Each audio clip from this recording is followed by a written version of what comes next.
Bueno, seguimos con Mediodía con la RAC. Ya pasaron 4 minutos exactamente las 13 horas, 3 y 4 en toda la República Argentina ahora. Programa del miércoles 3 de mayo. Tenemos una comunicación en línea y es como todos los miércoles que hemos reiniciado este momento de historia en Mediodía con la RAC, y es con Mario Gaucho Garalic, investigador de historia, un compañero. Buenas tardes, Gaucho, te saluda Emilio, ¿cómo estás? ¿Qué tal, Emilio? Un saludo muy grande para vos y para todos los oyentes. Muy bien, Gaucho, seguimos con esto que venimos haciendo de desocultar, de dar a conocer, de analizar la Constitución de 1949, gobierno peronista. Habíamos iniciado la semana pasada. Sí, con muy buena repercusión. Tuve muchos mensajes, sugerencias y comentarios. Mira, hoy fundamentalmente nos quedó el artículo que es el nudo de la Constitución en cuanto a recuperación de soberanía, que es el artículo 40. Pero yo quería destacar antes, sí, sin caer en un análisis exclusivamente jurídico, sino manteniendo el perfil histórico, comentar el artículo 3 de la Constitución, porque realmente es una unidad conceptual con el artículo 40. El artículo 3, que está en la parte de forma de gobierno y declaraciones políticas, el artículo 4 dice lo siguiente de la Constitución de 1949. El gobierno federal provee los gastos de la nación con los fondos del Tesoro Nacional, formado del producto de derechos de importación y exportación, de la propia actividad económica que realice el Estado, servicios que preste y enajenación o locación de bienes del dominio del Estado Nacional, de las demás contribuciones que imponga el Congreso Nacional y de los empréstitos y operaciones de crédito que sancione el mismo Congreso para urgencias de la nación, para empresas de utilidad pública.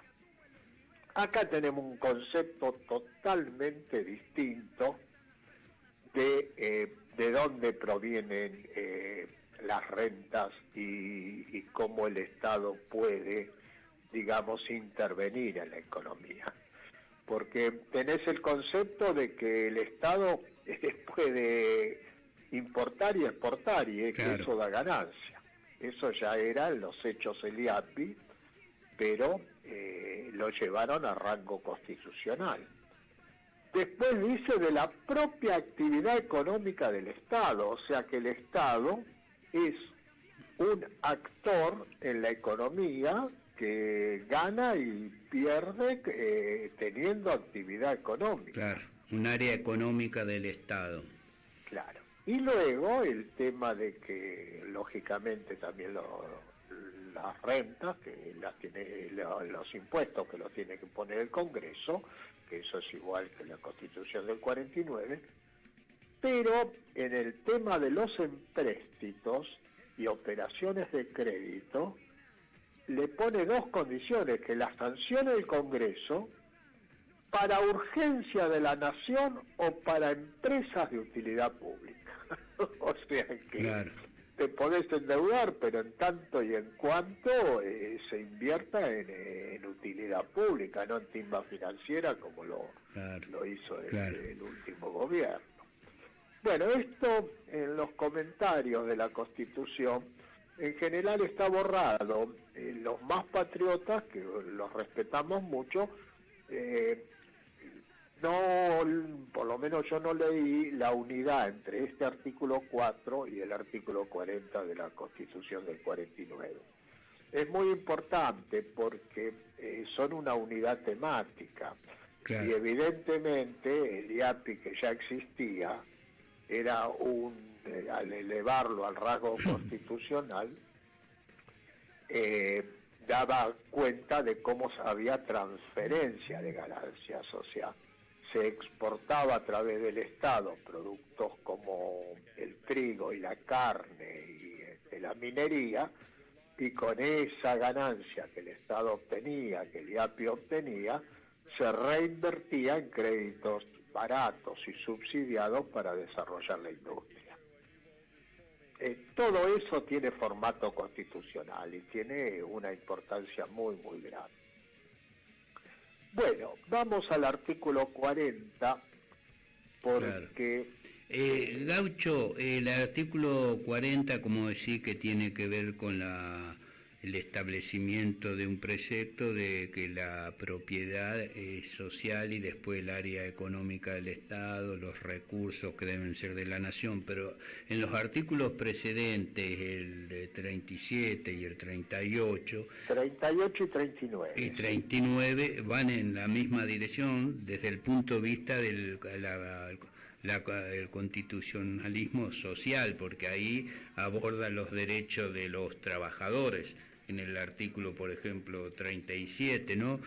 Con sí. Aspectos positivos y no sé, o si aspectos negativos, por lo menos omisiones, ¿viste? En cuanto a los derechos de los trabajadores, que incluso es una de las críticas que se le hacen a la Constitución del 49, el tema de cuando habla de la defensa de los intereses profesionales, omite un tema que es específicamente cómo se defienden los trabajadores. Se defienden con el derecho de huelga, que no está puesto ahí como derecho constitucional.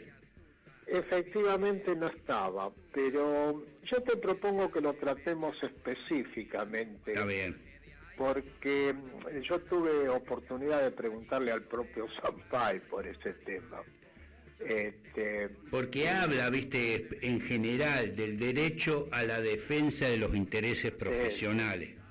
En general. No sé, si querés lo tratamos ahora. No, te menciono eso 40. porque también hay artículos precedentes que tienen que ver con la parte social.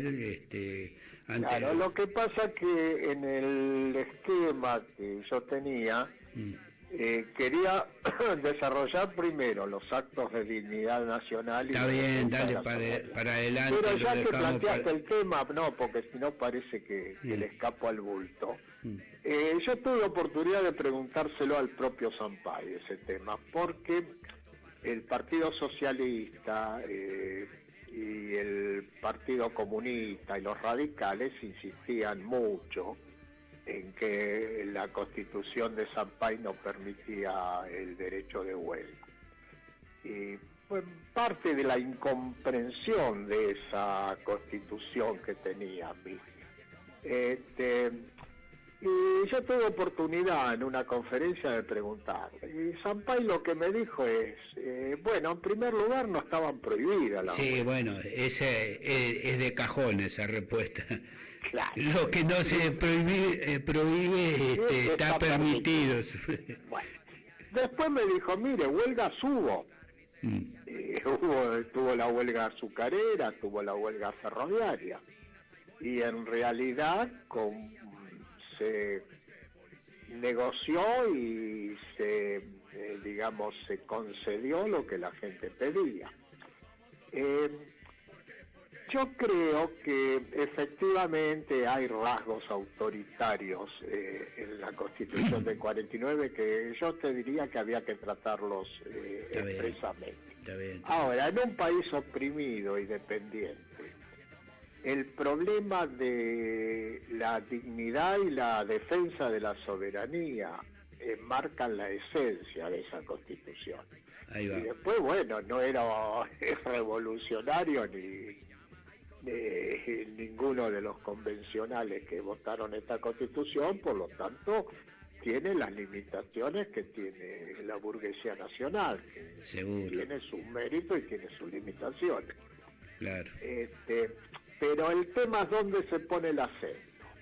Si se pone el acento en que no estaba el derecho de huelga es mirarla sin entender el No, contexto por político, supuesto.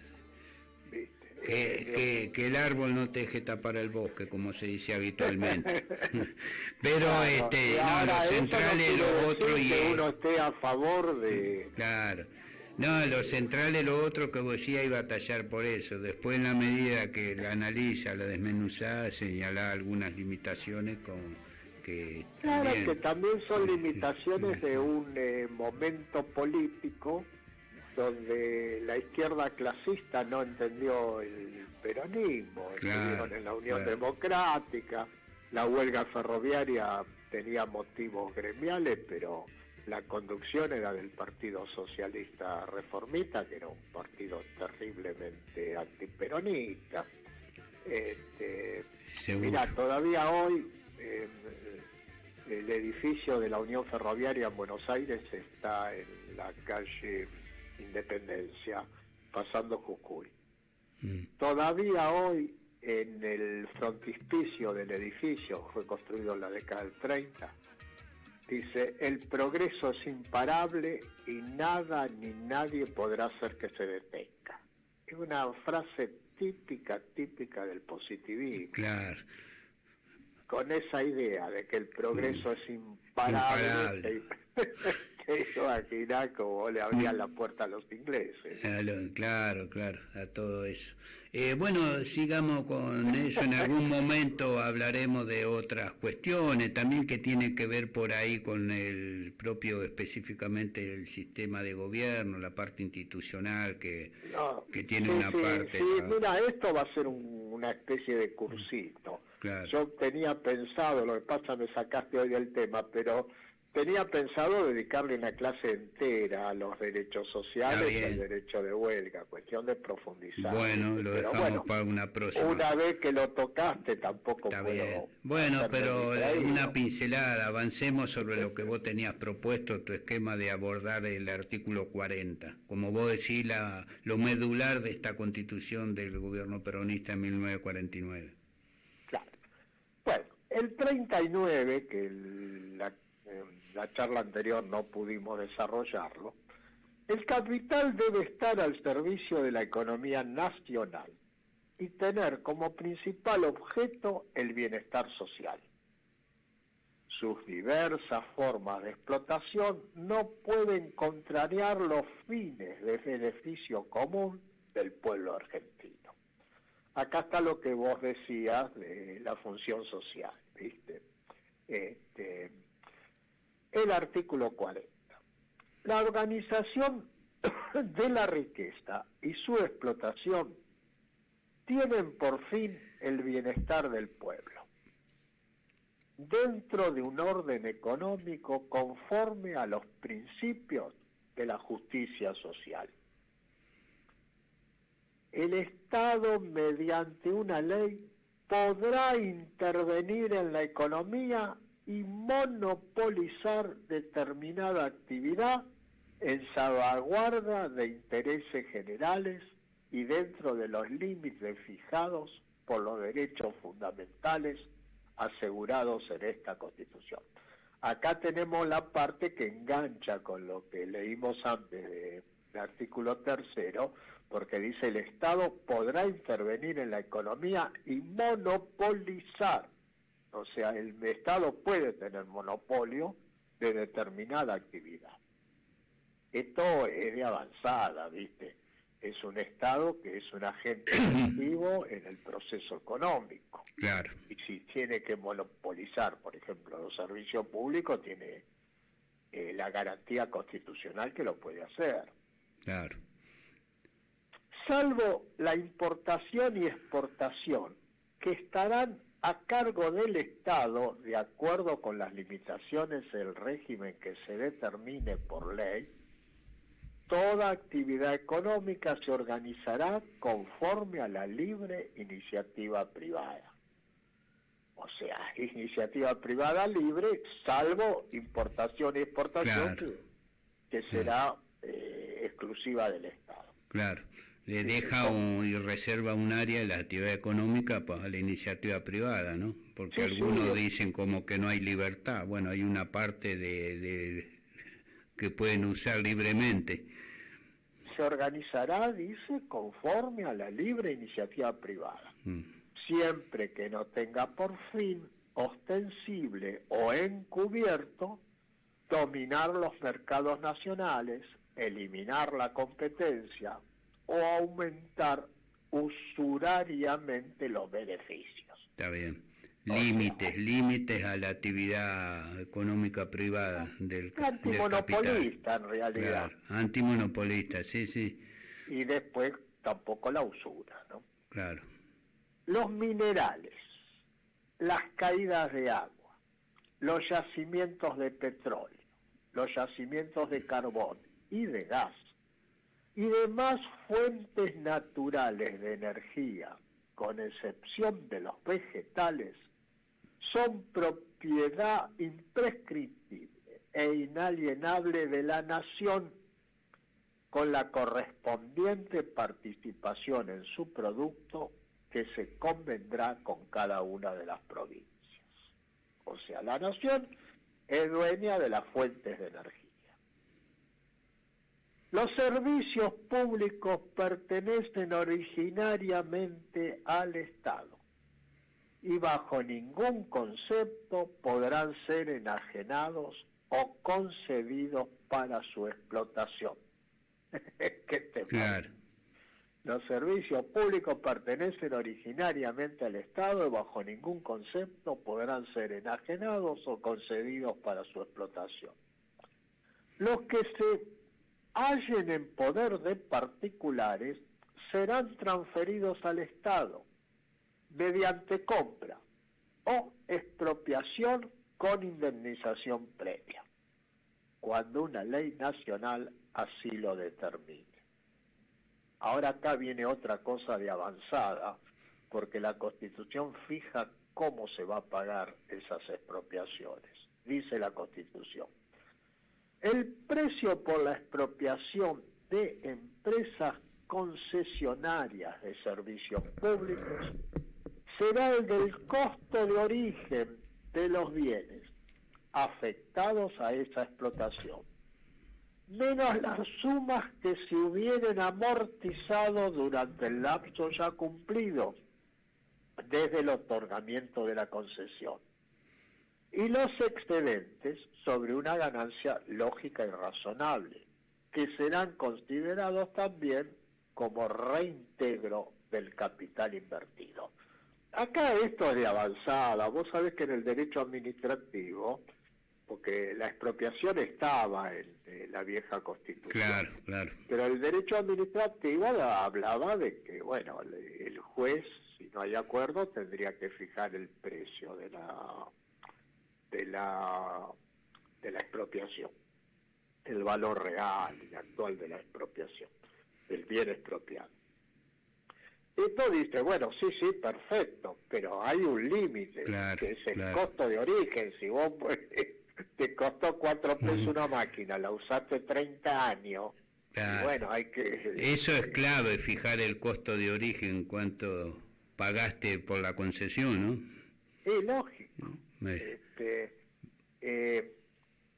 Esto es de avanzada, o sea, que avanzaba sobre el criterio de cuál es la indemnización justa de la expropiación. Está bien, el valor cuando se expropia. No está la confiscación y hay consideraciones en cuanto a cuál es el valor en el momento que la expropias, ¿no? Que fija criterios.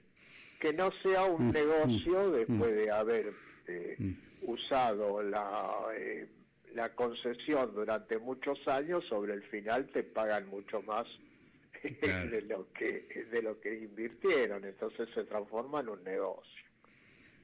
Bueno, este es, en mi opinión, el nudo del tema para pensarlo en un país oprimido y dependiente. Claro. Vos sabés que la gran institución del derecho del capitalismo, de la burguesía incipiente, era el contrato. Claro. Dos personas se ponían de acuerdo y decía lo que acordaron en un contrato es ley para las partes. Eso con el capitalismo de libre concurrencia permitió el desarrollo del capitalismo. El contrato es ley para las partes, las dos partes tienen que cumplir lo que acordaron, que es una manifestación también de la libertad individual. Claro, claro. Bien. Ahora, cuando viene el imperialismo, en la etapa que el capitalismo se transforma en imperialista, aparecen dos instituciones que cabalgan junto con el contrato, que antes no existían, que es la letra de cambio, o sea que circula obligaciones sin saber quién es el beneficiario, o sea, es un pagaré o una letra de cambio, sí, que el que lo tiene lo puede cobrar, es la circulación de las obligaciones, y la sociedad anónima. Las dos son anonimato. O sea, la sociedad anónima puede tener acciones y vos no sabés de quién son, y la letra de cambio, el pagaré, lo puede tener una persona como tenedor y que no estuvo en el inicio de esa operación comercial. Y eso se adapta a las necesidades de circulación del capital que tiene el imperialismo. Aparece una institución jurídica que es la letra de cambio y la sociedad anónima para llevar a rango jurídico la necesidad de circulación del capital que tiene el imperialismo, el capitalismo en su fase imperialista. Bueno, pero ¿qué es lo que pasa? Si vos te das cuenta en un país oprimido que el contrato entra en crisis porque no hay igualdad de partes, vos firmás una concesión con empresas extranjeras para que saquen, ponele petróleo, pero te ponen en el contrato que si hay un diferendo tenés que ir a reclamar a los tribunales de Nueva York. Claro. Y bueno, eso es una declinación de soberanía desde el vamos. Claro. Cómo un país va a renunciar a aplicar su justicia en un contrato que firmó su propio Estado. Ahí va. Y eso, a partir de Menem Cavallo, está en casi todos los contratos de obra pública. Seguro. Sí, bien, sí, sí. Por lo tanto, tenés de deuda, de obra pública, de la deuda, también, porque tenés emisión de deuda que tenés que litigiar en el exterior, en los tribunales yanquis o europeos. Los extranjeros definen sobre contratos hechos en Argentina con cumplimiento en Argentina. Esto es una declinación de soberanía que es parte de la crisis del contrato y que es parte de la opresión nacional y que es necesario empezar a denunciarlo porque es una de las herramientas con las cuales nos someten. Claro. Suponete, en la nacionalización de YPF o como se le quiera llamar, se le compró un grupo. Ahora, en los estatutos de YPF decía que si le compras a uno le tenés que comprar a todos. Pero esto en el estatuto de YPF. Claro, claro. Los que no vendieron, que no intervinieron en ese contrato, se fueron a litigar a Nueva York, que están pidiendo $20.000 millones de indemnización. Sí, sí, sí. Como pasó con la deuda externa también, que los que no vendieron una parte, que los fondos buitre tenían todos los jueces, como el caso del juez Grielsa en Nueva York, a fallar a favor de ellos. Y que bueno... El gobierno resistió, después vino Macri y les pagó el 100%. Claro, exactamente. Bueno, Gaucho, ¿te parece que dejemos por acá y seguimos la próxima semana? Quería comentar estas cosas y tenemos tiempo, en todo caso. Está bien, está bien. Volvemos sobre este tema porque es uno de los ítems y de los aspectos que más se nota la declinación de soberanía muy actual para el momento, para todo lo que estamos viviendo, ¿no? Tanto de los servicios públicos como con respecto a los recursos naturales, energéticos, ¿no? El petróleo, el gas, el litio ahora, donde una parte está concesionado y se lo llevan los monopolios extranjeros. Claro, y los contratos tienen, ya como si fuera natural, una cláusula de que cualquier diferendo los tribunales del barrio. Está bien. Bueno, te agradezco, te mando un abrazo y continuamos la próxima semana. Mario Gaucho Garelli, y estamos con el Gaucho acá semana a semana, por una semana vamos a ir desbrozando, desmenuzando y haciendo conocer dentro de lo que podemos nosotros esta Constitución de 1949, que hay que volver a ella, volver a estudiar, a conocer, porque tiene mucha vigencia, ¿no? Bueno, un abrazo muy grande para vos y para todos los oyentes. Buenas tardes. Chao, chao.